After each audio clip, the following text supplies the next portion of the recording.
আমাদের বিয়ের 2 বছর পূর্ণ হয়ে গেল আলহামদুলিল্লাহ। আর বেশ কিছু অ্যানিভার্সারি গিফট নিয়েছি তোমাদের ভাইয়ার জন্য। একা একা তো বাড়ি থেকে বের হয়ে যায় না। আজকে সব কাজ শেষ করে বিকালের দিকে বের হয়ে পড়লাম। বাজেট মোটামুটি ভালোই রাখছি, এখন দেখা যাক কি কি গিফট নেওয়া যায়। একদম দেখতে দেখতেই 2টা বছর চলে গেল চোখের পলকে। মনে হলো এই সেদিন বিয়ে করলাম আর আজ 2 বছর হয়ে গেল। যাই হোক, ননদকে নিয়ে চলে আসলাম বাজারে। আসতে আসতেই সন্ধ্যায় হয়ে গেল। জুয়েলার্স এর দোকানে আসলাম। প্রথমে ভাবছিলাম গোল্ডের কিছু নিব, তবে ছেলেদের গোল্ড পরা হারাম, সেজন্য আমি রূপার মধ্যে কিছু দেখতেছি। ব্রেসলেটও ওর আছে, চেইনও আছে, তবে এইবার মোটা দেখে একটা চেইন নিলাম, কারণ আগের চেইনটা অনেকটা চিকন। এটার ওজন 3.5 ভরির বেশি, মানে এটার প্রাইস পড়ছে আমার প্রায় 12,000 টাকা। এখন সোনা রূপা সবকিছুরই অনেক দাম, আর ছেলেদেরকে দেওয়ার জন্য সেরকম কোনো গিফট আমি খুঁজেও পাই না। আমি যদি ছেলে হতাম বউকে কত কিছু গিফট করতাম। আর আসলে আমি থাকিও ছোট্ট একটা শহরে, যেখানে তেমন কিছু পাওয়া যায় না। তবে পছন্দ করে একটা চেইন নিলাম, আরো অনেক কিছুই কেনাকাটা করা বাকি।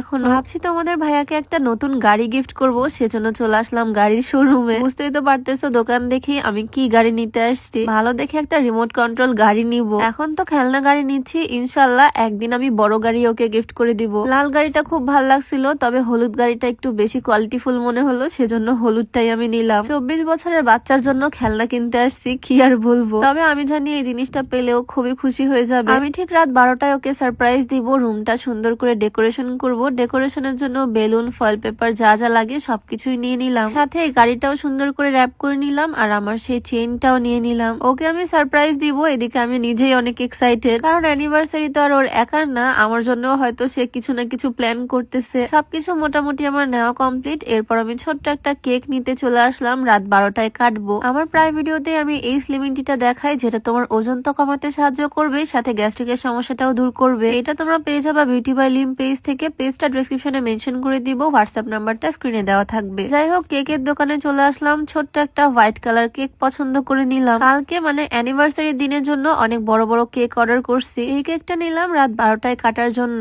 2 ইয়ার্স লিখে নিছি। লেখাটা যদিও আমার খুব একটা পছন্দ হয়নি, বাট কি আর করার, সবকিছুই তো নিলাম। এখন শুধু নিব একগুচ্ছ ফুল। ফুলটা নিলে একদম গিফট কমপ্লিট লাগবে। কেনাকাটা করতে করতে আমাদের প্রায় সন্ধ্যা হয়ে গেছে, আর এখন তো সন্ধ্যা খুব তাড়াতাড়ি নেমে যায়। আমার ননদ যেহেতু সাথে আছে, ওর জন্য একটা হোয়াইট কালার রোজ নিলাম। এই সাদা গোলাপ সে আবার অনেক পছন্দ করে, ওর জন্য একটা সাদা গোলাপ নিলাম, আর ওর ভাইয়ের জন্য নিয়ে নিলাম অনেকগুলো লাল গোলাপ। কেনাকাটা শেষ, এখন বাড়িতে যাব। তার আগে বসে পড়লাম একটু হালিম খেতে। প্রায় অনেকদিন আগে থেকেই আমাদের নাটোরে পাকিস্তানি পেশোয়ারি হালিম পাওয়া যায়, তবে নাটোরের ফুড রিলেটেড কিছু পেজের রিভিউ দেখে আমার এটা খেতে ইচ্ছা করেনি। রিভিউ দেখেই ভাবছিলাম হয়তো খেতে অনেক খারাপ। আজকে ফার্স্ট টাইম আমি এখানে আসলাম এই পেশোয়ারি হালিম ট্রাই করতে। পাশের দোকান থেকে ফুল কিনলাম, তাই ভাবলাম আজকে ফার্স্ট টাইম একটু ট্রাই করা যাক। আর সত্যি বলতে এইটা আমার এত ভালো লাগছে, আমার মনে হয়েছে এটা একদম বেস্ট একটা হালিম। নর্মাল হালিমে তো 2-3 টুকরা মাংস থাকে, সেই মাংস খাওয়ার পর আমার আর ডালটা খেতে ইচ্ছা করে না। তবে এই হালিমের মধ্যে পুরাটাই একদম মাংস ম্যাশ করে দেওয়া, পুরা হালিমটা একদম মাংস মাংস।